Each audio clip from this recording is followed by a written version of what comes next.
Hace 10 años usted comentaba que la señora Keiko Fujimori vivía de la plata de Montesinos. No, esas son tonterías. Claro, Ni siquiera, cállese, señor, que estoy respondiendo acá. ¿Puede pasar una persona militante de izquierda a convertirse en uno de los rostros más duros del fujimorismo? Hoy vamos a hablar de uno de los personajes más polémicos de la política peruana, Fernando Rospigliosi, sociólogo, periodista, ex defensor de derechos humanos, ex ministro del Interior y actualmente congresista de Fuerza Popular, pero también defensor de la teoría del fraude electoral, impulsor del discurso La Mafia Caviar y una de las figuras que ha generado rechazo incluso entre antiguos aliados. ¿Cómo ocurrió esta transformación?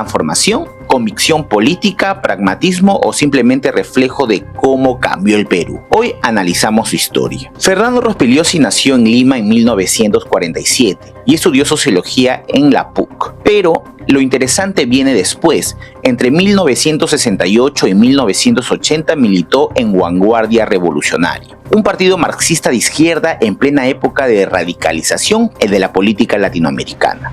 Sí, el mismo Rospigliosi que hoy habla contra los caviares, antes militaba en sectores revolucionarios de izquierda. Incluso existen registros de apariciones junto a Víctor Polay Campos, fundador del movimiento revolucionario Tupac Amaru, un grupo terrorista. Ojo, eso no significa que haya sido terrorista, pero sí muestra el ambiente ideológico en la cual se movía durante esos años. Luego, en 1983, fue cofundador de la Asociación Pro Derechos Humanos, conocida como APRODE. Durante los años del conflicto armado interno, esta ONG denunció violaciones de derechos humanos cometidas por el Estado peruano, o sea, terrorismo de Estado. Y acá viene algo clave. Durante los años 90, Rospigliosi fue un fuerte opositor del dictador Alberto Fujimori y de Vladimiro Montesinos. Sí, el hombre que hoy está en Fuerza Popular antes criticaba duramente el fujimorismo. Durante décadas, Rospigliosi trabajó como periodista y analista político. Pasó por medios como Caretas, La República, El Comercio y luego Expreso. En el 2008 tuvo uno de los momentos más importantes y difundió los famosos petroaudios en el programa de Cuarto Poder. Estos audios destaparon una red de corrupción vinculada al segundo gobierno de Alan García. El escándalo fue tan grande que provocó una crisis nacional. Ese momento muchos lo veían como un periodista incómodo para el poder, pero años después su imagen cambiaría radicalmente. En 2001, durante el gobierno de Alejandro Toledo, Rospigliosi fue nombrado como ministro del Interior. Aquí empezó a construirse su perfil de mano dura, pero también enfrentó fuertes crisis sociales. Uno de los momentos más polémicos ocurrió en el 2004, cuando fue interpelado y censurado por el Congreso tras conflictos sociales y hechos violentos en provincias. Ahí soltó su frase histórica: "Tengo una moción de censura por no usar la violencia", una frase que hasta hoy sus seguidores recuerdan como símbolo de firmeza y sus críticos como una justificación peligrosa. Y ahora llegamos a la gran pregunta: ¿cómo un opositor del fujimorismo terminó en Fuerza Popular? En el 2020 comenzó a trabajar como asesor de Keiko Fujimori y eso explotó mediáticamente, porque mientras aparecía como analista independiente en medios de comunicación, también recibía pagos del entorno de Keiko Fujimori. El problema no era solo el dinero, el problema era que no lo había transparentado mientras opinaba políticamente en televisión y en prensa. Las críticas fueron durísimas y Rospigliosi respondió diciendo que todo era un ataque de comunistas y caviares. Desde entonces se convirtió en uno de los voceros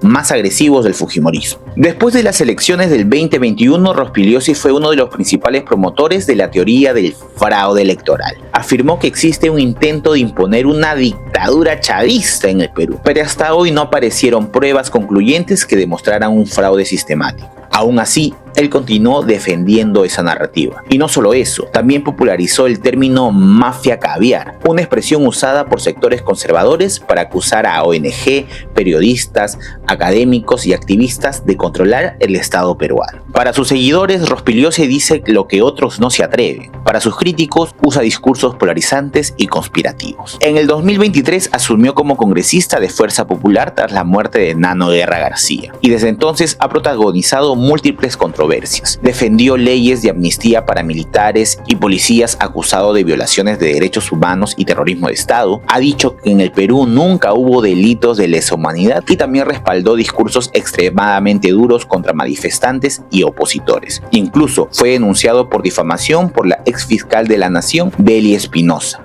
luego de acusarla públicamente de ser aliada del terrorismo. El caso terminó en una condena suspendida, pero aún así mantiene fuerte su influencia dentro del Congreso. Lo más fascinante de Fernando Rospigliosi no es solo su trayectoria política, es lo que representa, porque su historia resume muchas contradicciones del Perú: izquierda-derecha, derechos humanos y mano dura, periodismo y política, antifujimorismo y fujimorismo.